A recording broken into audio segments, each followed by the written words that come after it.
So now I thought we would make a short where we look at one of the main properties of the 555 timer. So I got the blue LED to light up when the output goes low, red LED to light up when the output is high. Pin number 3 is the output.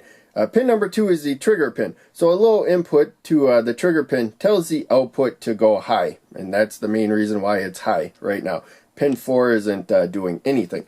But pin 4 is more powerful, the reset pin, than pin 2. If I put pin 4 to the negative supply, now you can see red LED turned off and the blue LED lit up. The reset pin is more powerful than the trigger pin, and therefore when the reset pin says for the output to go low, it's going to go low no matter what the trigger pin, pin number 2, is doing, as you can see there. So that's something to be aware of whenever you're working with the 555 timer.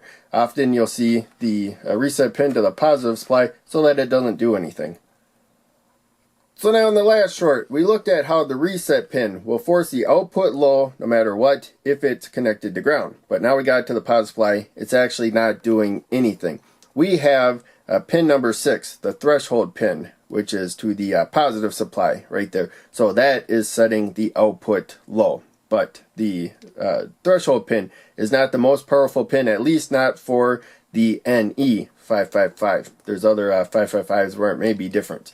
The trigger pin is actually more powerful. So right now it's not doing anything because it is to the positive supply. It works on the opposite input. Now we got stray voltages, and so now it's alternating back and forth. You actually got to give it a pretty solid voltage. So we're going to go to less than 1/3 of the supply voltage all the way down to the negative supply right there. And now you can see the output is high. The trigger pin is more powerful than the threshold pin.